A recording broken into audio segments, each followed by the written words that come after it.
கேட்டுட்டு இருக்கீங்க FM rainbow Puduvai 102.8. நேயர்கள் இனி கேட்கவிருக்கும் இந்த நிகழ்ச்சி ஹலோ டாக்டர்.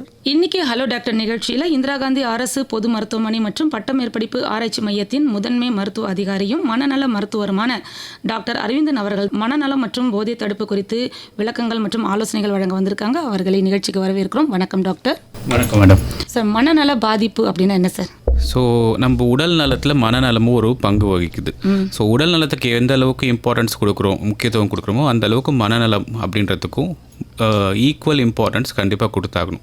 ஏன்னா இன்றைய காலகட்டத்தில் பல்வேறு மனநல பாதிப்புகளை நாங்கள் பார்த்துட்ருக்கோம் தினசரி வாழ்க்கையில். முக்கியமாக எப்போ ஒரு நபர் மனநலத்தோடு இருக்கார் அப்படின்னா ஒருத்தவங்களுக்கு அவங்களுடைய ஒரு ரோல்ஸ் அண்ட் ரெஸ்பான்சிபிலிட்டி வாழ்க்கையில் இருக்கும். இப்போ ஒரு ஹவுஸ் ஒய்ஃபாக எடுத்துக்கிட்டிங்கன்னா அவங்க குழந்தைங்களை கிளப்பி எடுக்க, குடும்பத்தை பார்த்துக்கிறது. ஸோ ஒரு கணவர் வீட்டுக்கு போய் அவரோட வேலைகள் என்ன வேலையாக இருக்கிற சரிவர செஞ்சு வீட்டுக்கு தேவையான பொருட்களை வாங்கிட்டு வர்றது, சம்பாதிச்சு கொடுக்குறது. ஒரு குழந்தையாக இருந்தால் படிக்கணும். ஸோ இந்த மாதிரி அவங்களோட ரோல்ஸ் அண்ட் ரெஸ்பான்சிபிலிட்டிஸ், அதாச்சும் அவங்களால பண்ணக்கூடிய தினசரி அன்றாட வாழ்க்கையில் ஏற்படக்கூடிய இன்னல்களை சந்தித்து அவங்க மேலும் மேலும் முன்னேறத்துக்கான எல்லா சாத்தியக்கூறுகளும் அவங்களால ஏற்படுத்திக்கிட்டு தினசரி இருக்கிற சேலஞ்சஸ் சமாளிக்கக்கூடிய மனத்திறன் இருந்துச்சுன்னா அவங்க நல்ல மனநலத்தோடு இருக்காங்கன்னு அர்த்தம். ஸோ அவங்களுடைய செயல்கள், சிந்தனைகள், ஸோ உணர்வுகள் எல்லாம் கட்டுக்குள்ள இருக்குது, நார்மலாக இருக்குது. அப்போனா நல்ல மனநலத்தோடு இருக்காங்கன்னு அர்த்தம். எப்போ ஒருத்தவங்களுக்கு மனநல பாதிப்பு இருக்குதுன்னு சொல்கிறோன்னா, ஸோ அவங்களுடைய அந்த எண்ணங்கள், திங்கிங்கில், தாட் ப்ராசஸில் ஏதாவது பாதிப்பு, உணர்வுகள், அதாச்சும் உணர்ச்சியில் ஏதாவது பாதிப்பு, இந்த ரெண்டு பாதிப்பு இருந்தாலே அவங்களோட செயல், பிஹேவியரில் பாதிப்பு வரும். ஸோ இந்த 3 விதத்தில் ஏதாச்சும் பாதிப்புகள் இருந்து அவங்களுடைய பிஹேவியர்ஸ் வேறு மாதிரி ஒரு வித்தியாசமாக இருக்கிறாங்க, அவங்களோட நடத்தைகள் வேறு மாதிரி இருக்குது அப்படின்னா அவங்களுடைய அன்றாட வாழ்க்கையில் இருக்கிற வேலைகளை செய்ய முடியல. உதாரணத்துக்கு அவங்களுடைய வேலைக்கு போக முடியாது, வேலையில் கான்சன்ட்ரேட் பண்ண முடியாது. சின்ன பசங்களாக இருந்தால் அவங்களோட படிப்பில் கவனம் செலுத்த முடியாது. வீட்டில் இருக்கிற அன்றாட தினந்தரம் செய்யக்கூடிய அன்றாட வேலைகள், ப்ரஷ் பண்ணுறதா இருக்கட்டும், குளிக்கிறதோ, இதில் எல்லாமே போக போக மனநல பாதிப்பு தீவிரமாகும் போது இதை கூட அவங்களால செய்ய முடியாத அளவுக்கு ஒரு பாதிப்பு உண்டாகும். ஸோ இந்த மாதிரி இருந்துச்சுன்னா அது மனநல பாதிப்பு.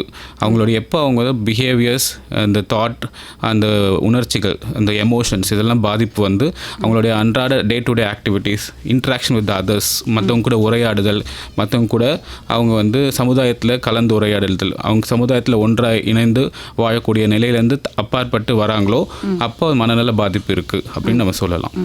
சரி, இப்போ பொதுவாக ஆண்களுக்கு எந்த மாதிரியான பாதிப்புகள் ஏற்பட வாய்ப்புகள் இருக்குது? குறிப்பாக ஆண்கள், பெண்களில் சில மனநல பாதிப்புகள் பெண்கள் அதிகமாக காணப்படலாம், சிலது ஆண்கள். உதாரணத்துக்கு போதைப் பொருட்கள், குடியில் அடிமைத்தனம் இருக்கிறதுலாம் ஆண்களிடம் அதிகம் காணப்படுது. பெண்கள்னு எடுத்துக்கிட்டோன்னா இந்த பதட்ட பிரச்சனைகள், மன அழுத்தம் போன்றவை பெண்களிடம் அதிகமாக காணப்படுது. பட் இந்த சைக்காட்டிக் டிஸார்டர்ஸ் சொல்லக்கூடிய அந்த ஓசிடி, சைக்காட்டிக், இந்த மாதிரி பிரச்சனைகள்லாம் இரு பாலர்களும் சமமாக காணப்படுகிறது.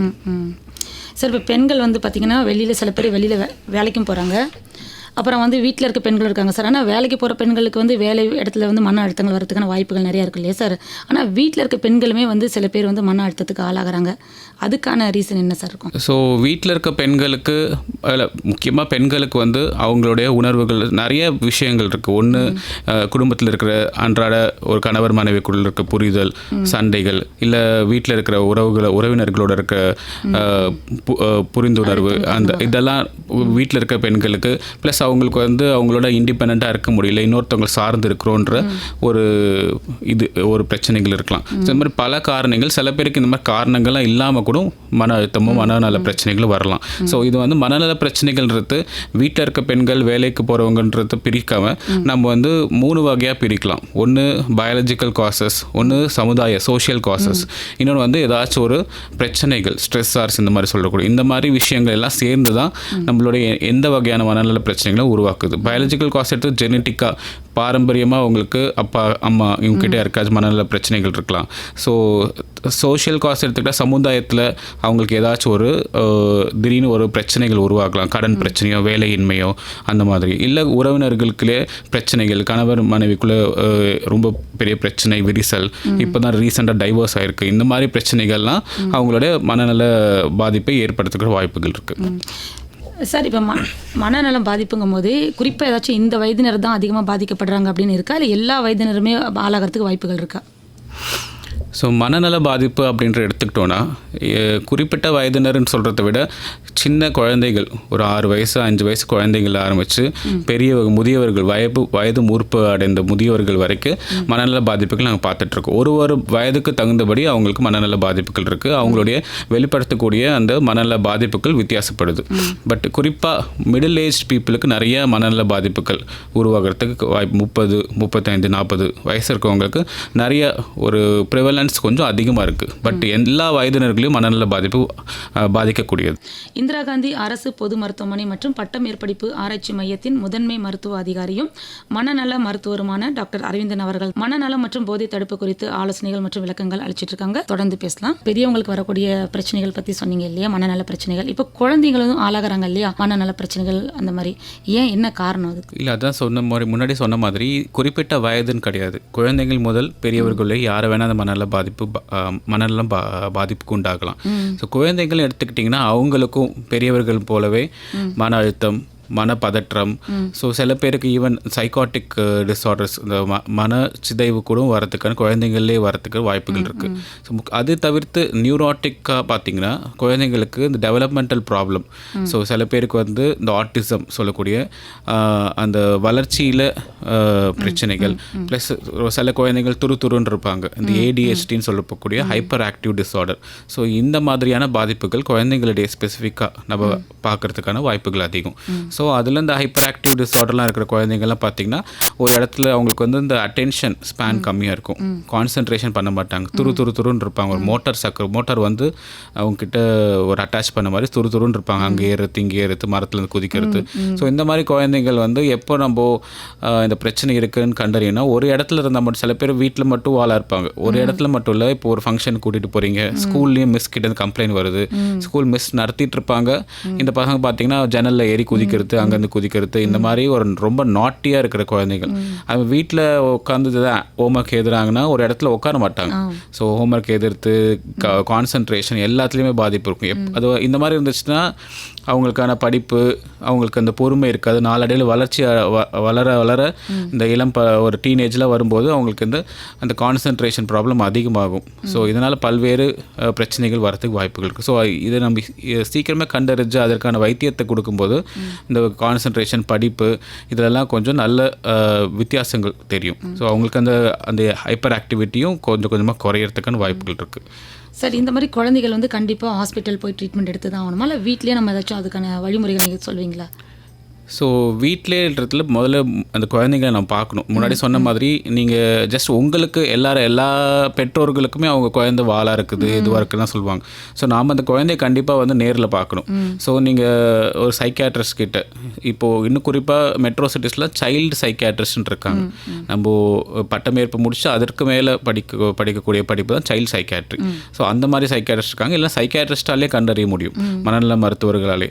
ஸோ அவங்ககிட்ட கூட்டிட்டு போயிட்டு காமிச்சிங்கன்னா அவங்களுக்கு வந்து இந்த குழந்தைக்கு வந்து ஹைப்பர் ஆக்டிவிட்டி, அட்டென்ஷன் டிஸார்டர் இருக்கா, ADHDன்ற பிரச்சனை இருக்கா இல்லையான்ற அட்லீஸ்ட் உங்களால் கண்டிப்பாக ஊர்ஜிதமாக சொல்ல முடியும். ஸோ அப்படி இருந்துச்சுன்னா அதுக்கு என்ன வைத்தியம், என்ன மாதிரியான சிகிச்சை முறைகள் இருக்குது உங்ககிட்ட அவங்க எக்ஸ்பிளைன் பண்ணிவிட்டு அதை நம்ம அந்த குழந்தைகளுக்கு தேவையான கரெக்டான சிகிச்சை எடுத்தோன்னா அது கண்டிப்பாக அது நார்மல் ஆகிறதுக்கு வாய்ப்புகள் இருக்குது. சார், நீங்கள் பேசிகிட்டு இருக்கும்போது மனப்பதற்றம்னு சொன்னீங்க இல்லையா சார், அப்போ மனப்பதற்றத்துக்கும் மனநலத்துக்கும் மனநல பாதிப்புக்கும் வித்தியாசங்கள் இருக்குங்களா? இல்லை, மனப்பதற்றம்ன்றது ஒரு வகையான மனநல பாதிப்பு. ஸோ இப்போ மன அழுத்தம், மனப்பதற்றம், ஸோ சில பேருக்கு வந்து மன அழுத்தமும் மன எழுச்சி அப்படின்னு சொல்லக்கூடிய இந்த இருமுனை கோளாறு மாறி வரும். ஸோ இந்த மாதிரியான பிரச்சனைகள் இருக்குது. ப்ளஸ் மனச்சிதைவு நோய்ன்றது தீவிர மனநல பிரச்சனைகள். இந்த மனச்சிதைவு நோயும் பைப்போலார் டிஸார்டர் சொல்கிற இருமுனை கோளாறு தீவிர மனநல பிரச்சனைகள்.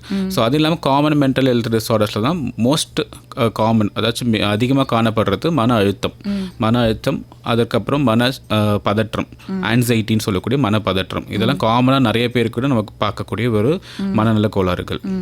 சார், நம்ம நாட்டில் வந்து புள்ளி விவரங்கள் என்ன சொல்கிறது, அதாவது எத்தனை சதவீதம் பேர் வந்து இந்த மாதிரி மன உளைச்சல் காரணமாக பாதிக்கப்பட்டிருக்காங்க? அதுக்கான தீர்வுகள் எப்படி அரசு எடுத்துட்டு ஸோ இருக்காங்க?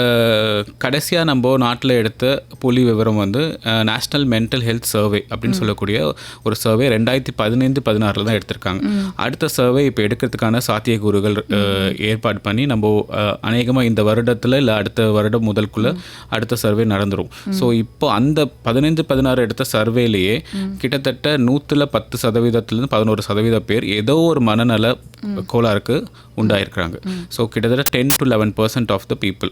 ஸோ அதில் வந்து காமனாக பார்த்தீங்கன்னா மன அழுத்தத்துக்கு நிறைய பேர் ஆளாயிருக்காங்க. அது முக்கியமான இதில் நம்ம இதில் அந்த சர்வேயில் முக்கியமான பாயிண்ட் நம்ம இப்போ ஸ்ட்ரெஸ் பண்ணணும்னு நினைக்கிறது வந்து, ஸோ இந்த ஒரு 100 பேர் மனநல பாதிப்பு உண்டாயிருக்காங்கன்னா அதில் கிட்டத்தட்ட 80-90% பேர் எந்த வகையான வைத்தியத்தையும் நாடுறதில்லை.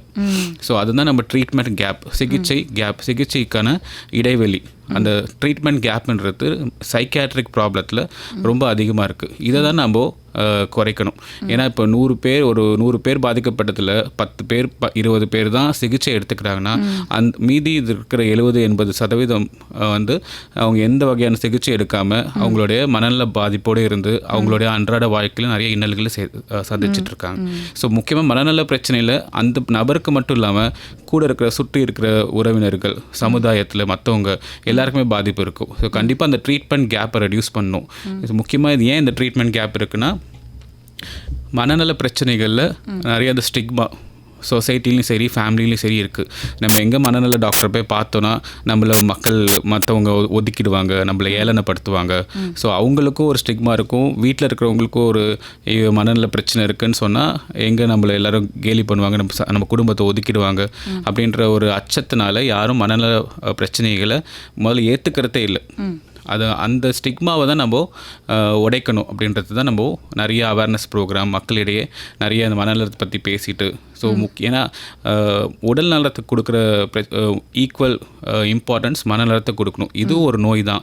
இது எப்படி நீங்கள் சளி, இருமல், காய்ச்சல் இல்லை ஒரு டெங்கு காய்ச்சல் வந்தால் வீட்டிலே உட்காந்துட்டு இருப்போமா, அந்த மாதிரி தான் மனநலத்துக்கும் ஈக்குவல் இம்பார்ட்டன்ஸ் கொடுக்கணுன்றது தான் நாங்கள் அந்த ஸ்டிக்மாவை உடைக்கணுன்றது தான் போராடிட்டு இருக்கோம். சார், இப்போ சிகிச்சை முறைகள் என்னென்னு தெரிஞ்சுக்கலாம் வந்துடலாம். அதாவது ஆரம்ப நிலை அறிகுறி இருக்குன்னு வைங்களேன், அப்போ அவங்க வந்து எந்த மாதிரியான சிகிச்சை எடுத்துக்கணும்? அறிகுறிகள்னு எடுத்துக்கிட்டோன்னா ஒரு மனநல பிரச்சனைகளுக்கும் ஒரு வித்தியாசமான அறிகுறிகள் இருக்கும். ஃபார் எக்ஸாம்பிள் இப்போது மன அழுத்தம் காமனாக நம்ம பார்க்குறது மன அழுத்தத்துன்னு எடுத்துட்டிங்கன்னா, ஸோ அந்த நபர் எப்படி இருப்பாங்கன்றதுக்கு அறிகுறிகள் நான் சொல்கிறேன். ஸோ அந்த நபர் வந்து முக்கியமாக இது வந்து மூட் டிஸார்டர், நம்ம உணர்வுகள் ஏற்படுற ஒரு பாதிப்பு. ஸோ அந்த நபர் வந்து ஒரு நாளில் பிரதானமான நேரம் சோகமாகவே இருக்கிறது. சோகம், கவலை, அவங்களோட பேச்சு எல்லாமே வந்து ஒரு கவலைக்கிடமாக இருக்கும். ஸோ எப்பயுமே வந்து வாழ்க்கையே வெறுத்து போன மாதிரி பேசுகிறது. அவங்களோட உடல் பாவனை, நம்ம அவங்களுடைய பேச்சு மட்டும் இல்லை, உடல் எப்படி பார்க்குறோம், அவங்கள எப்படி காணப்படுவாங்கன்னா ஒரு மாதிரி சோர்வாக, எந்த ஒரு உணர்ச்சியும் முகத்தில் இல்லாமல் ஒரு சோகமாக. ஸோ இந்த மாதிரி பிரதானமாக இருப்பாங்க. அவங்களோட பேச்சுலையும் வந்து அந்த சொரம் சொல்லுவோம், பேச்சில் சொரம், ஒரு மாதிரி ரொம்ப ஸ்வரமே இல்லாமல் பேசுறது. அப்புறம் முக்கியமாக அவங்களுடைய முன்னாடி அவங்க எப்படி இருந்தாங்களோ அதுலேருந்து மாறுபட்டு காணப்படுவாங்க. அவங்களோட அவங்களுடைய டே டு டே ஆக்டிவிட்டீஸில் தூக்கம், உணவு பழக்கம் எல்லாத்துலேயும் மாற்றங்கள் இருக்கும். ஸோ வந்து அவங்களுடைய வேலைக்கு போகிறதுல எந்த நாட்டம் இருக்காது. முன்னாடி என்னென்ன விஷயங்கள் அவங்களுக்கு இன்ட்ரெஸ்டடாக இருந்தாங்களோ அதில் எந்த இன்ட்ரெஸ்ட்டும் இருக்காது. உதாரணத்துக்கு இப்போது மற்றவங்க கிட்ட பேசுறது பிடிக்கும், இல்லை ஒரு டிவி பார்ப்பாங்க, இல்லை ஒரு சினிமா பார்க்குறதுல விருப்பம் இருக்குன்னா எந்த வகையான அந்த விருப்பத்தையும் அவங்க நாட்டம் இருக்காது அவங்களுக்கு. ஸோ அது தவிர்த்து அவங்களோட பேச்சில் பார்த்திங்கன்னா அவ்வளோதான், என் வாழ்க்கையை முடிஞ்சிருச்சு, யாருக்கும் எனக்கு கிடையாது, நமக்குன்னு யாருமே கிடையாது அப்படின்ற ஒரு என்ன சொல்கிறது, ஒரு விரக்தியாக காணப்படுவாங்க. ஸோ அது இல்லாமல் இந்த பிரச்சனைகள் தீர்வு காணாமல் எந்த ஒரு வைத்தியமும் எடுக்காமல் இருக்கும்போது, ஸோ இந்த மாதிரி மன அழுத்தம் உள்ளவர்கள்லாம் நிறைய பேர் தற்கொலைக்கு முயற்சி பண்ணுறது, தற்கொலை பண்ணி இறந்து போகிறதுக்கு நிறைய வாய்ப்புகள் இருக்குது.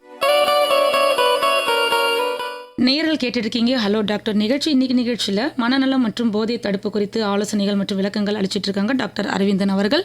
தொடர்ந்து பேசலாம் சார். இப்போ நம்ம வந்து அறிகுறிகள், மனநல வருவதற்கான அறிகுறிகள் பற்றி பேசிட்டு இருந்தோம் இல்லையா சார்? தொடர்ந்து சொல்லுங்கள் சார், மேலும் என்னென்ன அறிகுறிகள் இருக்குது? ஸோ மன அழுத்தத்தை பற்றி பார்த்தோம் நம்ம பிரதானமாக மன அழுத்தத்தில் என்னென்ன அறிகுறிகள் இருக்குன்னு சொன்னோம். அது தவிர்த்து மனப்பதட்டம்னு ஒன்று இருக்குது. ஸோ மனப்பதட்டம் உள்ளவர்கள் வந்து எப்பயுமே வந்து அவங்களுடைய சிந்தனைகள் வந்து ஒரு பதட்டமாக இருக்கும். ஸோ அதாச்சும் இப்படி ஆகிடுமோ அப்படி ஆகிடுமோ, அன்றாட வாழ்க்கையில் நடந்த விஷயங்களாக இருக்கட்டும், முன்னாடி நடந்த விஷயங்கள், இல்லை நாளைக்கு இல்லை ஃப்யூச்சரை பற்றியான அவங்க எண்ணங்கள் இந்த மாதிரி இருக்குமோ, இப்படி ஆகிடுமோ, ஒரு பெசிமிஸ்டிக் தாட் சொல்லுவோம். அதாச்சும் இது நடக்காது இது முடியாது அப்படின்ற கூடிய ஒரு எப்பயுமே எல்லாமே நெகட்டிவாக தோன்றுறது, ஒரு பதட்டமாக இருக்கிறது. ஸோ அவங்களுடைய அந்த எண்ணங்களும் வந்து அதுக்கு தகுந்தபடி ஒரு பதட்டமான எண்ணங்கள். ஸோ சின்ன சத்தம் கேட்டால் கூட திடீர்னு ஒரு பதட்டமாக தூக்கி போடுறது. ஸோ இது இல்லாமல் ஃபிசியாலஜிக்கல் சேஞ்சஸ் நிறையா இருக்கும். அதாச்சும் இதய துடிப்பு வந்து படபடன்னு அடிச்சுக்கிறது, வேர்த்து ஒழுகிறது, கை காலெலாம் நடுங்கிறது, ஸோ இந்த மூச்சு விடுறதுக்கு சிரமமாக இருக்க மாதிரி இருக்கிறது. நிறைய பேர் வந்து இந்த பதட்டங்கள் அதிகமாகும் போது இந்த இதய துடிப்புலாம் அதிகமாக இருக்கும்போது எங்கே எனக்கு ஹார்ட் அட்டாக் வந்துச்சோ செத்துருவோமோ அப்படின்ட்டு அடிக்கடி ஹாஸ்பிட்டல் கேஷுவாலிட்டி கூட வந்துட்டு அடிக்கடி இசிஜி எடுத்து பார்க்குறது, நான் சாக போகிறேன், கடைசியில் நார்மலாக இருந்தால் கூட அவங்களால ஒத்துக்க முடியாது எனக்கு ஏதோ ஆக போகுது அப்படின்றது. ஸோ இந்த மாதிரி இந்த பதட்டங்கள் அதிகமாகும் போது அது பேனிக் அட்டாக்னு சொல்லக்கூடிய ஒரு அந்த எக்ஸ்ட்ரீம் ஆன்சைட்டி அட்டாக்ஸ், அதுதான் பேனிக் அட்டாக் சொல்கிறோம். ஸோ அந்த மாதிரி இருக்கும்போது மூச்சு விட முடியாது, படபடன்னு அடிச்சிட்டு இருக்கும்.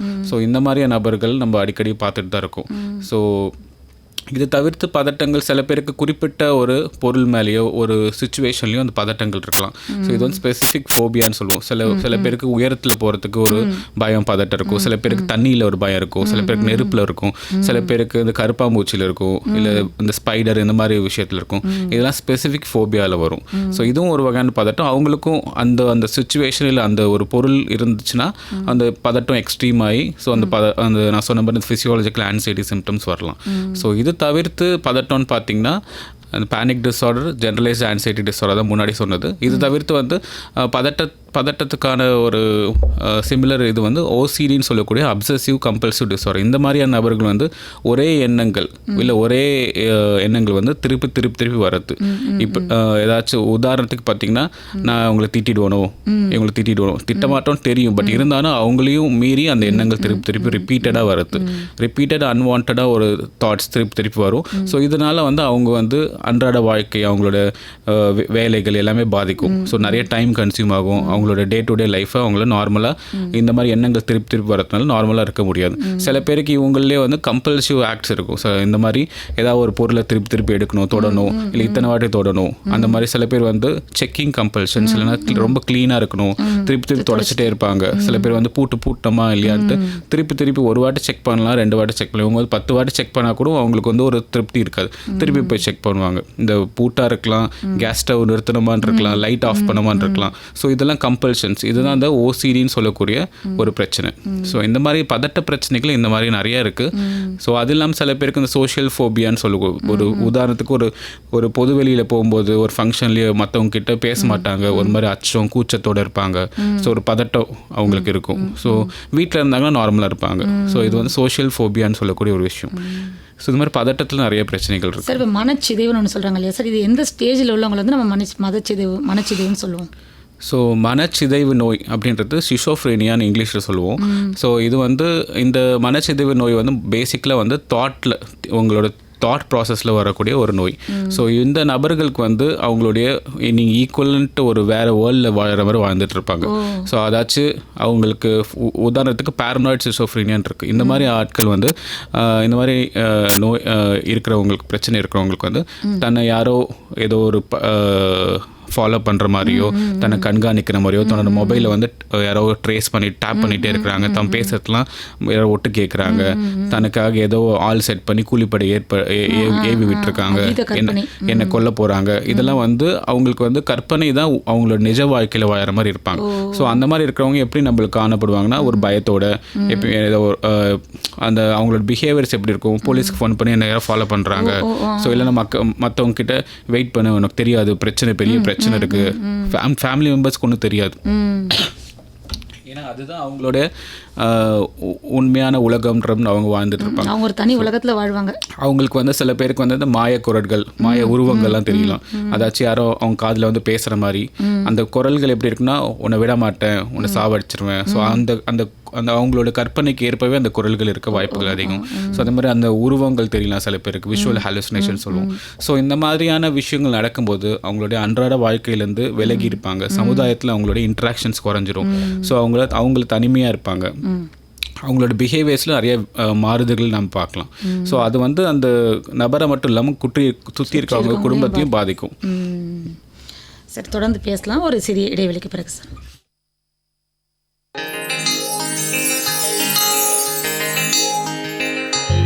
இசைத்தூரல் ஆயிரம், புது பாடல் ஆயிரம், செவியூரம் பூப்பதாலே உயிர் ராகம் என்றும் தாலாடுதே.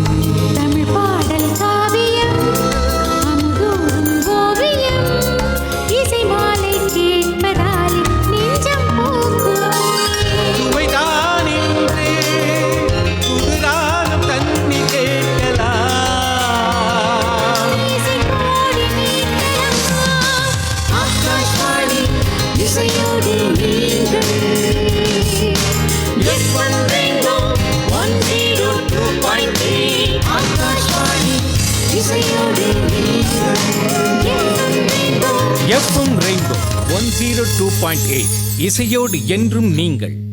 நேர்கள் கேட்டுட்டு இருக்கீங்க FM rainbow Puduvai 102.8 hello doctor நிகழ்ச்சி. இன்னைக்கு நிகழ்ச்சியில் இந்திரா காந்தி அரசு பொது மருத்துவமனை மற்றும் பட்ட மேற்படிப்பு ஆராய்ச்சி மையத்தின் முதன்மை மருத்துவ அதிகாரியும் மனநல மருத்துவருமான டாக்டர் அரவிந்தன் அவர்கள் மனநலம் மற்றும் போதை தடுப்பு குறித்து ஆலோசனைகள் மற்றும் விளக்கங்கள் அளிச்சிட்டு இருக்காங்க. தொடர்ந்து பேசலாம் சார். இப்போ நீங்கள் பார்த்தீங்கன்னா வந்து விரிவாக வந்து என்னென்ன வகையான மனநோய்கள் இருக்குது, எப்படியெல்லாம் எல்லாம் பாதிக்கப்படுவாங்க, நல்ல விளக்கம் சொன்னீங்க. இப்போ அதுக்கான சிகிச்சை முறைகள் என்ன இருக்குது அப்படிங்கிறத பற்றி சொல்லுங்கள் சார். சிகிச்சை முறைன்னு எடுத்துக்கிட்டோன்னா மருந்து மாத்திரைகள் இந்த மனநல கோளாறை குணப்படுத்தக்கூடிய, முக்கியமாக இந்த மனநல கோளாறு வரத்துக்கான காரணங்கள் வந்து நம்ம மனம்ன்றது நம்ம நிறைய பேர் ஏதோ ஹார்ட்டில் இருக்கிற மாதிரி நம்ம ஏன்னா அந்த மாதிரி தான் நம்ம படத்தில் சினிமாலாம் சித்தரிக்கப்படுது.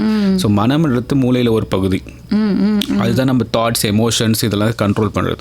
ஸோ இதில் ஏற்படக்கூடிய சில வேதியியல் மாற்றத்தில் தான் நம்ம இந்த பிரச்சனைகள், இந்த ஒரு உதாரணத்துக்கு ஒரு பதட்டமோ இல்லை இந்த தாட்ஸில் வர ப்ராசஸ் மனச்சிதைவு நோயில் ஏற்படுற இந்த பிரச்சனைகளை உருவாக்குது. ஸோ அந்த என்னென்ன பிரச்சனையோ அதுக்கு தகுந்தபடி இந்த வேதியியல் மாற்றத்தை சமநிலை கொண்டு வரணும் எது அப்படின்றதுக்காக நிறைய மாத்திரைகள் இருக்குது.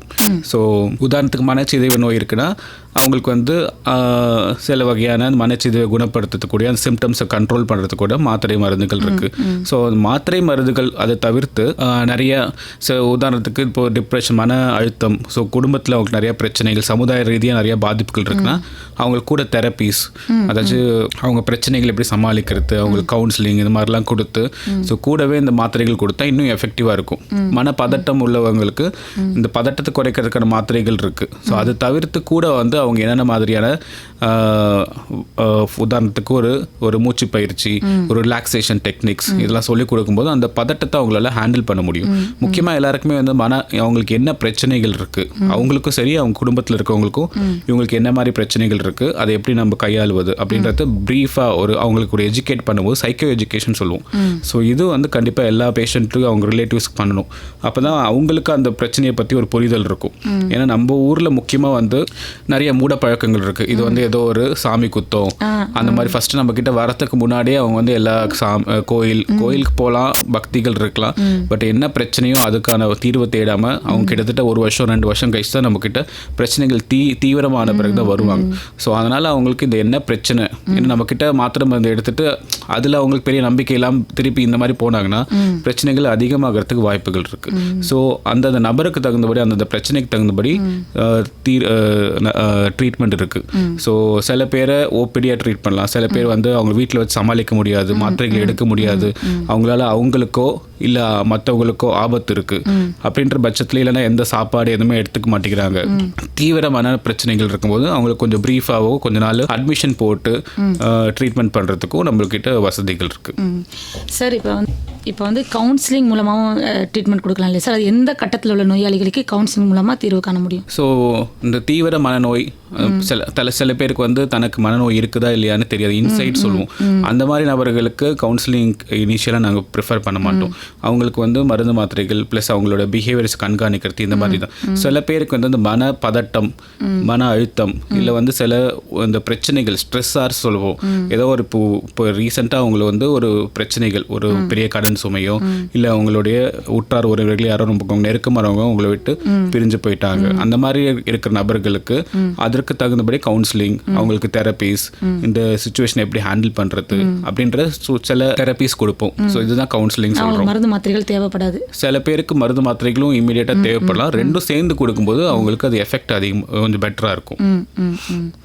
சார், இப்போ நம்ம சினிமாக்களெல்லாம் பார்த்துருப்போம், இந்த மாதிரி மனநோயாளிகளுக்கு வந்து எலக்ட்ரிக் ஷாக் கொடுக்குற மாதிரியான காட்சிகள்லாம். இது வந்து உண்மையிலே இருக்குது அந்த மாதிரியான ட்ரீட்மெண்ட்? எந்த கட்டத்தில் உள்ள நோயாளிகளுக்கு இந்த மாதிரி ட்ரீட்மெண்ட் கொடுக்கப்படுது?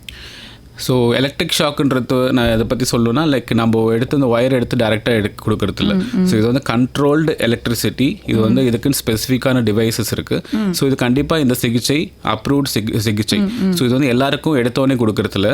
முக்கியமாக இப்போ உதாரணத்துக்கு சொல்கிறேன்னா, மன அழுத்தம் தீவிரமாக இருக்கிறவங்களுக்கும் இந்த எலக்ட்ரிக் ஷாக் கொடுப்போம். மன எழுச்சி, இந்த மேனியா பேஷண்ட், பைபோலார் பேஷண்ட்டுக்கும் இந்த எலக்ட்ரிக் ஷாக் கொடுப்போம். அதே மாதிரி ரொம்ப தீவிரமான தற்கொலை எண்ணங்கள் இருக்கிறவங்களுக்கும் இது கொடுப்போம். அதே மாதிரி மனச்சிதைவு நோய் வந்து எந்த வகையான மருந்து மாத்திரைகள் எந்த ட்ரீட்மெண்ட்டுக்கும் அவங்களுக்கு ரெஸ்பாண்ட் பண்ண மாட்டேங்கிறாங்க, அவங்களுடைய சிம்டம்ஸ் அதிகமாகவே தான் இருக்குது. அப்படின்ற பட்சத்தில் அவங்களுக்கும் இந்த எலக்ட்ரிக் ஷாக் கொடுப்போம். அதை எடுத்த உடனே இந்த எலக்ட்ரிக் ஷாக் ட்ரீட்மெண்ட் வந்து கொடுக்க மாட்டோம். எக்ஸப்ட் ரொம்ப சூசைடலாக இருக்காங்க, அவங்களுக்கு வந்து இப்போது விட்டா உடனே தற்கொலை பண்ணிப்பாங்க அப்படின்ற போது அவங்களுக்கு வேணால் எடுத்த உடனே இந்த எலக்ட்ரிக் ஷாக் கொடுக்க ட்ரை பண்ணுவாங்க. மற்றபடி இந்த மன எழுச்சி, மன அழுத்தம் எந்த வகையான சிகிச்சைக்கும் அவங்க ரெஸ்பாண்ட் பண்ண மாட்டேங்கிறாங்க. அதாவது ரெசிஸ்டன்ட் கேசஸ் சொல்லுவோம். ரெசிஸ்டன்ட் சிசோஃப்ரேனியா, ரெசிஸ்டன்ட் மன அழுத்தம், அதாச்சும் மற்ற ட்ரீட்மெண்ட்டுக்கு அவங்க குணமாகாமல் அப்பயும் அந்த அறிகுறிகள் இருந்துகிட்டே இருக்க பட்சத்தில் எலக்ட்ரிக் ஷாக்குன்றது கொடுத்து பார்ப்போம். சார், இப்போ வந்து மனநலம் பாதிக்கப்பட்டவர்கள் வந்து முற்றிலுமே குணமடைந்து ஒரு இயல்பான வாழ்க்கை வாழ்றதுக்கு வழி இருக்கா, வாய்ப்புகள்? நான் முன்னாடியே சொன்ன மாதிரி மனநல பிரச்சனைகளில் 2 வகைகள். பொது மனநல பிரச்சனைகள் ப்ளஸ் தீவிர மனநல பிரச்சனைகள். ஸோ இந்த முக்கியமாக மன அழுத்தம், மன பதற்றம் இந்த மாதிரியான நோயாளிகள் வந்து கண்டிப்பாக அதுல இருந்து முற்றிலும் குணமாகி எல்லாரும் மாதிரி வாழறதுக்கு வாய்ப்புகள் அதிகம். அதே மாதிரி மனச்சிதைவு நோய், சிசோஃப்ரீனியான்னு சொல்லக்கூடிய தீவிர மனநல பிரச்சனை, இந்த மாதிரியான நோயாளிகளும் நம்ம கரெக்டான ட்ரீட்மெண்ட், ஏர்லியராக கரெக்டாக ட்ரீட்மெண்ட்டுக்கு இனிஷியலாக வந்துட்டாங்க, ரொம்ப பெரிய ட்ரீட்மெண்ட் கேப் இல்லை, ரொம்ப வருஷம் ட்ரீட்மெண்ட்டு இல்லாமல் இல்லை, அந்த மாதிரி இருக்கிறவங்களும் எல்லாரும் மாதிரி இயல்பு வாழ்க்கைக்கு திரும்புறதுக்கான வாய்ப்புகள் அதிகம். எப்போ ஒரு நபர் வந்து கரெக்டான ட்ரீட்மெண்ட் எடுத்துக்காமல் ரொம்ப வருஷமாக ட்ரீட்மெண்ட்டே இல்லாமல் இருந்து இந்த மனச்சிதைவு நோயில் ரொம்ப தீவிரமாக ஆன பிறகு அவங்களுக்கு வந்து சிம்டம்ஸை கண்ட்ரோல் பண்ணலாம். பட் இந்த நோய் வந்து கொஞ்ச நாள் தொடர்றதுக்கு வாய்ப்பு இருக்குது. சில பேருக்கு அவங்களோட நோயை தகுந்தபடி இப்போ எப்படி சுகர், பிபியில் கண்ட்ரோல் பண்ணுறோம், பட் ஆனால் இந்த பிரச்சனை வந்து நம்ம லைஃப் லாங் இருக்க போகுது. அந்த மாதிரி முக்கியமாக தீவிர மனநல பிரச்சனை உள்ளவங்களுக்கு, இந்த மனச்சிதைவு நோயில் உள்ளவங்களுக்கு கிட்டத்தட்ட கண்ட்ரோல்டாக வச்சுக்கலாம். எல்லாரும் மாதிரி அவங்க அன்றாட வாழ்க்கையை நார்மலாக வாழலாம். பட் அந்த மருந்து மாத்திரைகள் சில பேருக்கு நீண்ட நாள், சில பேருக்கு அவங்களோட வாழ்க்கை ஃபுல்லாக கூட எடுத்துக்க வேண்டிய வாய்ப்பு இருக்குது. சார், இப்போ முற்றிலும் குணம் அடைஞ்சிட்டாலும் அவ்வப்போது வந்து மருத்துவமனையில் வந்து அவங்க மாதத்துக்கு ஒரு தடவை, வருஷத்துக்கு ஒரு தடவை செக்அப் பண்ணிக்கணும் அப்படின்னு அது அவசியம் இருக்கா? இப்போ உதாரணத்துக்கு இப்போ மனச்சிதைவு நோயெலாம் இருக்கிறவங்களுக்கு வந்து கண்டிப்பாக அவங்க ரெகுலர் ஃபாலோஅப்பில் இருக்கணும். அந்த அவங்களோட மனநல டாக்டரை பார்த்துட்டு அவங்களோட சிம்டம்ஸ் எப்படி இருக்குது, அந்த மருந்து மாத்திரைகளால் ஏதாச்சும் பிரச்சனைகள் இருக்கா அப்படின்றது கண்காணிச்சுட்டு இருக்கிறது அவசியம். அதே மாதிரி முன்னாடி ஏற்கனவே இப்போ மனச்சிதைவு மன அழுத்தம் இல்லை மன பதட்டம் இருக்கவங்களுக்கு சின்ன அறிகுறிகள், இப்போது உதாரணத்துக்கு தூக்கம் மட்டும் வரமாட்டேங்குதுன்னா ஆரம்ப கட்டத்திலே போயிட்டாங்கன்னா திருப்பி அந்த ஒரு எபிசோட், ஒரு மன அழுத்தத்தை தவிர்க்கிறதுக்கான வாய்ப்புகள் இருக்குது. ஸோ கண்டிப்பாக அவங்க இந்த ரெகுலராக ஒரு ஃபாலோஅப்பில் இருக்கிறது பெட்டர். நேயர்கள் கேட்டுட்ருக்கீங்க FM rainbow Puduvai 102.8 hello doctor நிகழ்ச்சி. இன்னைக்கு நிகழ்ச்சியில் இந்திரா காந்தி அரசு பொது மருத்துவமனை மற்றும் பட்டமேற்படிப்பு ஆராய்ச்சி மையத்தின் முதன்மை மருத்துவ அதிகாரியும் மனநல மருத்துவருமான டாக்டர் அரவிந்தன் அவர்கள் மனநலம் மற்றும் போதை தடுப்பு குறித்து ஆலோசனைகள் மற்றும் விளக்கங்கள் அளிச்சிட்டு இருக்காங்க. தொடர்ந்து பேசலாம். சார், இவ்வளோ நேரமாக மனநலம் பற்றியும் அதோட சிகிச்சை முறைகள் பற்றி ரொம்ப தெளிவாக விளக்கங்கள் கொடுத்தீங்க சார். இப்போ நம்ம போதைப் பொருள் அடிமை அந்த பழக்கத்திற்கு வந்துடும் சார். இப்போ போதைப் பொருளுக்கு வந்து எப்படி அடிமை ஆகுறாங்க? ஸோ போதைப் பொருள்னு எடுத்துக்கிட்டிங்கன்னா இப்போது இன்றைய சூழ்நிலையில் எக்கச்சக்கமான பொருட்கள், ஈஸியாக கிடைக்குது. ஸோ குறிப்பாக சின்ன சின்ன பள்ளி பருவத்தில் அந்த குறிப்பாக அந்த இளம் வளர் பருவத்தினர் டீனேஜில் தான் இந்த பிரச்சனைகள் ஆரம்பிக்குது. ஸோ அவங்க வந்து பக்கத்துலேயே இந்த கூல் லிப்பு, இந்த டொபேக்கோ, அதாச்சும் இந்த பீடி, சிகரெட், புகையிலை பொருட்கள் ஈஸியாக கிடைக்கிறதுனால அதில் ஆரம்பிக்கிறது நாளடைவில் கொஞ்சம் கொஞ்சமாக அது வந்து ஒரு குடிப்பழக்கமாகுது. அது போக கஞ்சாவாகுது. இந்த மாதிரி கொஞ்சம் கொஞ்சமாக அந்த பள்ளி மாணவர்கள் அந்த ஒரு 20-25 வயசு ஆகும்போது கிட்டத்தட்ட எல்லா பழக்கத்துக்கும் ஆளாயிடுறாங்க. ஸோ இது எப்போ வந்து அவங்க அந்த அடிமைத்தனம் வருது அப்படின்ட்டு சொல்லும்போது, உதாரணத்துக்கு இப்போ குடிப்பழக்கத்தை எடுத்துக்கிட்டிங்கன்னா அவங்க வந்து கிட்டத்தட்ட டெய்லி குடிச்சே ஆகணும் அப்படின்ற ஒரு சூழ்நிலைக்கு ஃபஸ்ட்டு நான் வந்து என்னைக்காக தான் குடிப்பேன், வீக்கெண்ட்ஸில் தான் குடிப்பேன் அப்படின்ற இருந்திருப்பாங்க. எல்லாருமே டெய்லி எடுத்தோடனே குடிச்சிருக்க மாட்டாங்க. ஸோ அது நாளடைவில் கொஞ்சம் கொஞ்சமாக கிட்டத்தட்ட டெய்லி குடிச்சே ஆகணும். அது இன்னும் தீவிரமாக ஆகும்போது காலையில் ஏஞ்சோடனே குடிக்கணும். ஐ ஓப்பனர் சொல்லுவோம். காலையில் குடிப்பாங்க, மதியம் குடிப்பாங்க, நைட்டு குடிப்பாங்க. ஸோ இந்த மாதிரி அந்த குடி வாங்குறதுல, அந்த குடின்றதுல, அந்த போதைப் பொருள் வாங்குறதுலையும், அந்த போதைப் பொருளில் இருக்கிற அந்த போதையில் அவங்க டைம் செலவு பண்ணுறதுலையும், அது போதையிலேருந்து மீள்றதுக்கு டைம் செலவுறது, இதிலே கிட்டத்தட்ட அவங்க அன்றாட நாள் முடிஞ்சிடும். ஸோ அப்போது அவங்க குடும்பத்து கூட டைம் ஸ்பெண்ட் பண்ண மாட்டாங்க. அவங்களோட day to day roles and responsibility சொல்லியிருந்தேன். அவங்களோட வேலையாக இருக்கட்டும், குடும்பத்தில் அவங்களுடைய வேலையாக இருக்கட்டும், எதுவுமே அவங்க அந்த ரோல்ஸ் அண்ட் ரெஸ்பான்சிபிலிட்டி பூர்த்தி செய்ய மாட்டாங்க. ப்ளஸ் இந்த போதைப் பொருட்கள், ஃபார் எக்ஸாம்பிள் குடினால் ஏதோ ஒரு பாதிப்பு வந்திருக்கும், ஒரு மஞ்சக்காமலை வந்திருக்கும், இல்லை வயிற்று வலி வந்திருக்கும், டாக்டர் வந்து நீங்கள் குடிக்கக்கூடாது அப்படின்னு சொல்லியிருப்பாங்க. அதையும் மீறி அவங்க குடிக்கிறது. ஏன்னா அதுலேருந்து அவங்க விடறதுக்கான முடியாது. அந்த கிரேவிங் சொல்லுவோம், அதாச்சும் குடிச்சே ஆகணுன்றது மூளையிலேருந்து ஒரு கிரேவிங், ஒரு சிந்தனை, குடியை பற்றி சிந்தனைகள், குடிச்சே ஆகணும், குடிக்கணுன்ற அந்த கிரேவிங் அது இருந்துக்கிட்டே இருக்கும். ப்ளஸ் இந்த எப்போ வந்து இவங்க அடிமையாயிட்டோன்னு சொல்கிறாங்கன்னா இந்த கிரேவிங் இருக்கும். ப்ளஸ் வந்து இப்போ ஒரு உதாரணத்துக்கு ஒரு 50 ml ஒரு 100 ml குடிச்சது வந்து நாளடைவில் 1 லிட்டர் ஆகிடும். எதுவாக வேணா இருக்கலாம். ஸோ அது வந்து அப்படி இருந்தாலும் அது போதை வந்து அந்தளவுக்கு அவங்களுக்கு இருக்காது. ஸோ அதிகமான குவான்டிட்டி தேவைப்படும்.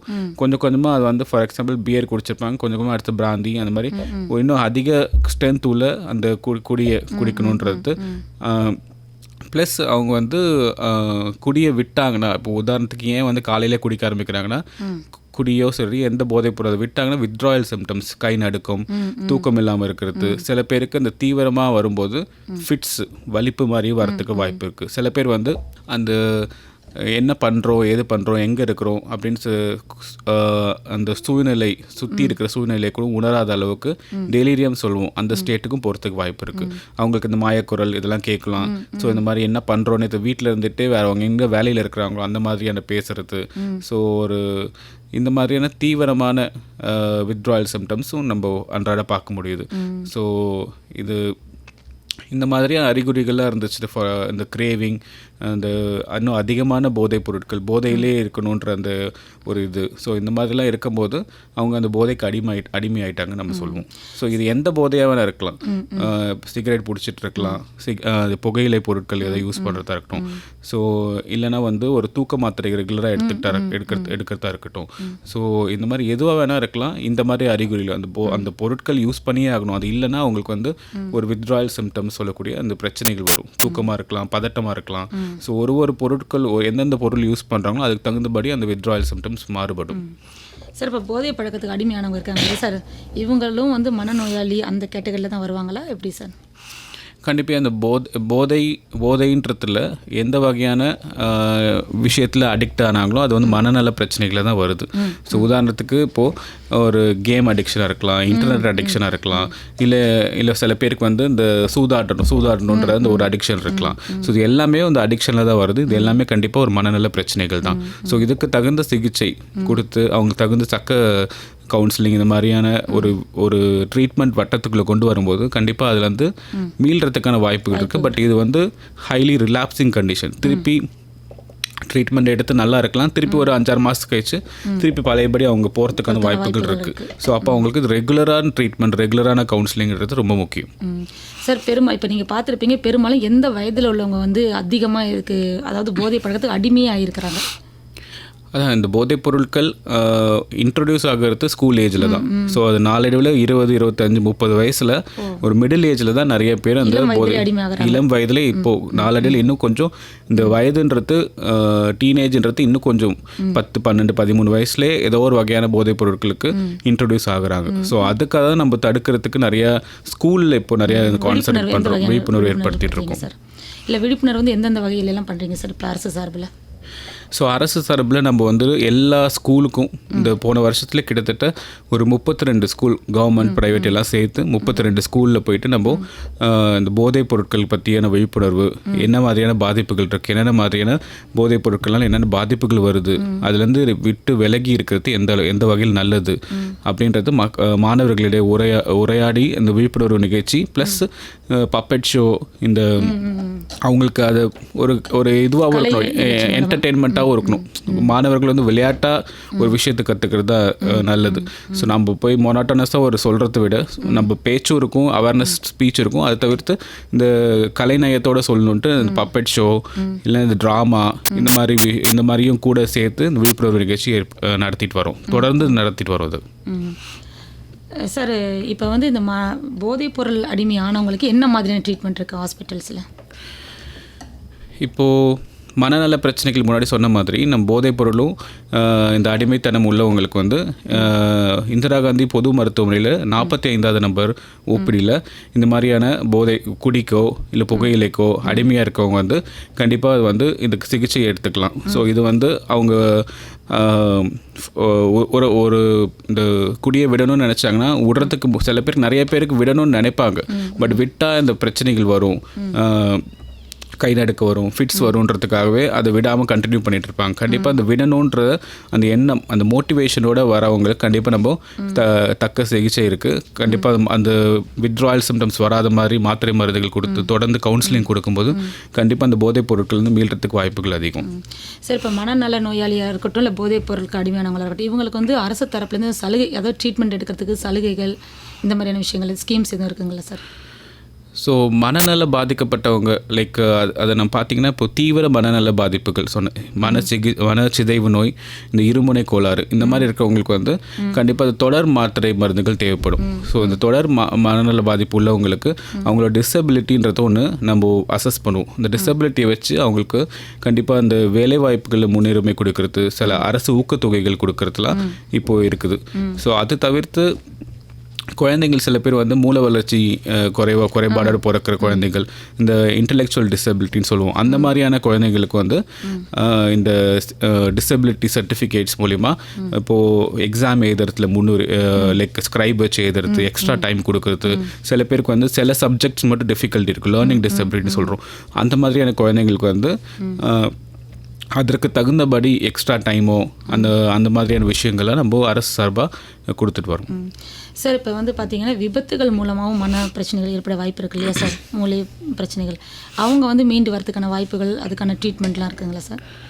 ஸோ விபத்துன்னு எடுத்துக்கிட்டிங்கன்னா முக்கியமாக அந்த தலையில் அடிபட்டு மூளையில் ரத்த கசிவு இந்த மாதிரி ஏற்பட்டு கொஞ்சம் கோமா ஸ்டேஜ்லாம் போயிட்டு ரொம்ப உயிருக்கு ஆபத்தான நிலைமைக்கு போயிட்டு வரவங்க வந்து அதில் மீண்டு வரும்போது சில பேருக்கு எந்தெந்த பகுதியான மூளை அந்த விபத்தில் அடிபட்டுருக்கு அஃபெக்ட் ஆகிருக்கோ அதுக்கு தகுந்தபடி அவங்களுக்கு சில பேருக்கு மன பிரச்சனைகள் வருவாங்களாம், சில பேருக்கு மன அழுத்தம் இருக்கலாம், சில பேர் வந்து முக்கியமாக வந்து ஃப்ராண்டல் பிரெயின் சொல்லுவோம், அதிலெல்லாம் அடிபட்டுச்சுன்னா அவங்களுக்கு வந்து நம்ம இன்ஹிபிஷன் சொல்லுவோம், இந்த இடத்துல அது பண்ணுறது கரெக்டாக தப்பா, எமோஷன் ரெகுலேஷன், இதெல்லாம் வந்து ஃப்ராண்டல் பிரெயின் ஒரு விஷயத்தை செய்கிறதுக்கான எக்ஸிக்யூட்டிவ் ஃபங்க்ஷனில் ஃப்ராண்டல் பிரெயின் தான் பண்ணுது. ஸோ அது அஃபெக்ட் ஆகும்போது இந்த பிரச்சனைகள்லாம் அதாச்சும் அவங்களுடைய குணாதிசயத்தில் மாற்றங்கள் இருக்கலாம். ஸோ அந்த மாதிரியான பாதிப்பு இருக்கும்போது அதுக்கும் நம்ம மருந்து மாத்திரைகள் மூலியமாக கொஞ்சம் அந்த சிம்டம்ஸை கண்ட்ரோல் பண்ண முடியும். சார் இப்போ வந்து இப்போ நோயாளிகள் இருக்கும்போது உள்நோயாளிகள் வெளி நோயாளிகள் இருக்காங்க இல்லையா சார்? இப்போ யாரெல்லாம் உள்நோயாளிகளாக அனுமதிக்கப்பட்டு சிகிச்சை எடுக்கணும், யாரெல்லாம் வெளி நோயாளிகளாகவே பார்த்துட்டு போயிடலாம்? நான் முன்னாடி சொன்ன மாதிரி லைக் உள்நோயாளிகள் யாரை நம்ம சேர்த்து வைத்தியம் பண்ணுவோன்னா, எந்த ஒரு நபர் வீட்டில் வைத்து வைத்தியத்துக்கு கோஆப்ரேஷன் இல்லை, ரொம்ப சிவியராக இருக்குது அவங்க சிம்டம்ஸ், அந்த நபரால் அந்த நபருக்கோ நபருக்கு தற்கொலை எண்ணங்கள் இருக்கலாம், டெத் விஷஸ் இருக்கலாம், அந்த நபருக்கோ இல்லை சில பேருக்கு வந்து இவனை கொலை பண்ணுவேன், உதாரணத்துக்கு இவங்களாம் எனக்கு ஏதாவது ஸ்கெட்ச் போட்டாங்க, எனக்கு எதிராக இருப்பாங்க அப்படின்ற இந்த மனச்சிதைவு நோய் உள்ளவங்களுக்கு அந்த நபரை இவங்க கொலை பண்ணுற திட்டம் போடலாம். ஸோ இந்த நபரால் இன்னொரு நபருக்கு உயிருக்கான ஆபத்து இருக்குது. ஸோ எந்த சாப்பாடு எடுத்துக்க மாட்டேங்கிறாங்க, தண்ணி எடுத்துக்க மாட்டேங்கிறாங்க, மருந்து கொடுத்தா அதை எடுத்துக்க மாட்டாங்க அப்படின்ற பட்சத்தை எனக்கு நோய் இல்லை, இந்த இன்சைட்டே இல்லாமல் நோய் இல்லை, நான் எதுக்கு மருந்து எடுத்துக்கணும் அப்படின்ற நபரை நம்ம உள்நோயாளிகளை எடுத்து சிகிச்சை பண்ணிவிட்டு கொஞ்சம் இந்த சிம்டம்ஸ்லாம் குறைஞ்சி கொஞ்சம் அந்த அவங்களுக்கான நோய் இருக்குன்றத புரிதல் வரும்போது அவங்கள டிஸ்சார்ஜ் பண்ணி வைத்தியம் பண்ணால் பெட்டராக இருக்கும். அதே மாதிரி சில பேர் மன அழுத்தம், இந்த ரொம்ப தீவிரமான மன அழுத்தம் இல்லை மன பதட்டம்ல இருக்கிறவங்களுக்கு நம்ம வெளிநோயாளிகளை இது பண்ணலாம். அதே மாதிரி இந்த குடிப்பழக்கம் அந்த போதைப் பொருட்களுக்கு தீவிரமாக இந்த சொன்ன மாதிரி வித்ட்ராயல் சிம்டம்ஸ் ஃபிட்ஸோடு வராங்க, இது மனநிலை மாற்றத்தோடு வராங்க, அந்த மாதிரி தீவிரமான போதைப் பொருட்களுக்கு அடிமையாக இருக்கவங்களையும் நம்ம உள்நோயாளிகளை எடுத்துகிட்டு சிகிச்சை பண்ணுறோம். சார் இப்போ சில பேர் என்ன பண்ணுவாங்க, தன்னைத்தானே எக்ஸாமின் பண்ணிப்பாங்க, நமக்கு பிரச்சனை இருக்குது அப்படின்னு. இவங்க வந்து வெளிப்படுத்திக்க விரும்ப மாட்டாங்க. அப்போ வீட்டிலேருந்தே வந்து கவுன்சிலிங் எடுத்துக்க விரும்புவாங்க இல்லையா சார்? அதுக்கு எதுவும் வழிமுறைகள் இருக்கா? கண்டிப்பாக இந்த கொரோனாக்கு அப்புறம் நிறைய பேருக்கு இது மனநல பாதிப்பு வந்துருச்சு. அதை ஒட்டி இப்போது இந்தியா முழுக்க டெலிமனாஸ் அப்படின்னு சொல்லக்கூடிய ஒரு வீட்டிலேருந்தே நீங்கள் ஒரு டெலிஃபோன் கால் மூலிமா உங்களுக்கு இருக்க மனநல சந்தேகங்களை கேட்டு அதுக்கான ஒரு அட்லீஸ்ட் ஒரு ஐடியா, உங்களுக்கு பிரச்சனை இருக்கா இல்லையா, அது எப்படி அணுகணும் அப்படின்ற ஒரு தெளிவில்லாதவங்களுக்கு டெலிமனாஸ் சொல்லக்கூடிய ஒரு இது நிறைய ஸ்டேட்டில் லான்ச் பண்ணியிருக்காங்க. நம்ம ஸ்டேட்டில் இப்போ தான் இந்த ஒரு 2 வாரத்துக்கு முன்னாடி லான்ச் பண்ணியிருக்கோம். ஸோ இதில் வந்து பிரத்யேகமாக ஒரு நம்பர் இருக்குது. இதில் நிறைய கவுன்சிலர்ஸ், சைக்காலஜிஸ்ட், உளவியல் நிபுணர்கள் ப்ளஸ் சைக்கியாட்ரிஸ்ட், ஸோ இவங்க எல்லாருமே ஒரு டீமாக இருந்து 24 மணி நேரமும் 3 ஷிஃப்ட்டில் செயல்பட்டுட்டு வராங்க. ஸோ இவங்க வந்து உங்களுக்கான மனநல ஆலோசனைகள் வழங்குறதுக்காக தான் இருக்குது. பிரத்யேகமாக இது புதுவை அரசால் இது பண்ணப்பட்டிருக்கு. ஸோ ஒரு நம்பர் 14416 இது எல்லோரும் நோட் பண்ணிக்கிட்டு இந்த நம்பருக்கு கால் பண்ணிங்கன்னா டெலிமனாஸில் இருக்க உங்கள் கவுன்சிலர்ஸ் வந்து உங்களுக்கான சந்தேகங்களை கண்டிப்பாக தீர்த்து 14416. இந்த நம்பர் வந்து இந்தியா பூரா இந்த நம்பர் தான். இந்த நம்பர் கால் பண்ணிங்கன்னா உங்களுடைய எந்த லாங்குவேஜ் வேணும், எந்த மொழி வேணும்னு தேர்வு பண்ணணும். அப்புறம் தமிழ் டைப் பண்ணிங்கன்னா உங்கள் தமிழ்நாடா புதுச்சேரியான்னு கேட்கும். புதுச்சேரின்னு நீங்கள் செலக்ட் பண்ண உடனே இங்கே இருக்கிற டெலிமனாஸ் செல்லுக்கு இந்த கால் வரும். ஸோ இங்கே இருக்கிற கவுன்சிலரோ சைக்காலஜிஸ்ட்டோ உங்களுக்கு என்ன சந்தேகங்களோ அதை தீர்த்து வைப்பாங்க. சார் நல்ல தெளிவாக நிறைய விளக்கங்கள் கொடுத்தீங்க. இப்போ நிறைவாக ஒரு கேள்வி என்னென்னா, இப்போ மனநலம் பாதிக்கப்பட்டவர்களை வந்து சுற்றத்தார் மற்றும் உறவினர்கள் எப்படி கையாளணும், அவங்களுக்கு நீங்கள் சொல்ல விரும்புகிறது என்ன சார்? ஸோ முக்கியமான கேள்வி இதுதான். ஸோ ஏன்னா நம்ம மனநல பாதிக்கப்பட்டவங்களை சுற்றத்தாரோ உறவினர்களோ அவங்க ஏதோ வேணும்னே நடிக்கிறாங்க, அவங்க வந்து சும்மா பண்ணிகிட்ருக்காங்க அப்படின்னு சொல்லி அந்த பிரச்சனையை மிகைப்படுத்தாமல் அப்படியே அதுக்கான தீர்வை நோக்கி போகாமல் அதை இந்த ஸ்டிக்மா முன்னாடியே சொன்ன மாதிரி அந்த ஸ்டிக்மானால அவங்கள அந்த மனநல பாதிக்கப்பட்டவங்களுக்கு சிகிச்சை எடுத்துக்க மாட்டாங்க. ப்ளஸ் இவங்க வந்து இந்த நிஜமான பண்ணுற சிம்டம்ஸ் ஏதோ அவங்க பண்ணுற பிஹேவியரல் சேஞ்ச் வந்து வேணும் நடிக்கிறாங்க அப்படின்னு சொல்லி அவங்க கிட்ட போய் சண்டை போடுறது, அவங்க கிட்ட போயிட்டு கேலி பண்ணுறது, ஏளனப்படுத்துறது, இந்த மாதிரிலாம் பண்ணாமல் அதே மாதிரி யாரோ ஒரு நபர் வந்து தனக்கு ஏதோ ஒரு வாழ்க்கையில் வாழறதுக்கு விரக்தியாக இருக்குது, எனக்கு ஏதோ பண்ணிக்கணும்னு போல இருக்குது அப்படின்னு ஒரு தற்கொலை எண்ணத்தை வெளிப்படுத்தும் போது அதை வந்து அப்படியே விட்டுறக்கூடாது. அதெல்லாம் ரொம்ப இம்பார்ட்டன்ட் ஹிண்ட்ஸு. ஸோ அந்த மாதிரி அவங்க வந்து ஒரு நோயாளியாக நம்ம பார்க்கணும். அவங்க பண்ணுற விஷயங்களாக இருந்தாலும் இல்லை நம்மள மாதிரி ஈக்குவலண்ட்டாக வச்சு அவங்க பண்ணுறதுக்கு கோவப்படுறது, சண்டை போடுறது இதெல்லாம் பண்ணாமல் அவங்கள மனநோயாளியாக நம்ம பார்த்து அதுக்கான தகுந்த சிகிச்சை கொடுக்கும்போது கண்டிப்பாக அதுலேருந்து மீண்டு அவங்க சுற்றத்தாருக்கும் ஒரு நல்ல வாய்ப்பு இருக்கும், அந்த நோயாளிக்கும் கண்டிப்பாக ஒரு நல்ல வாய்ப்பு இருக்கும். நன்றி சார். சார் இப்போ இது வரைக்கும் பார்த்தீங்கன்னா மனநலம் மற்றும் போதை தடுப்பை பற்றி நம்ம நிலையத்திற்கு வந்து நல்ல விளக்கங்கள் நாங்கள் கேட்ட கேள்விக்கெல்லாம் மிக தெளிவாக விளக்கங்கள் கொடுத்தீங்க சார். உங்களோட வருகைக்கு ரொம்ப நன்றி சார். தேங்க்யூ. Yeah.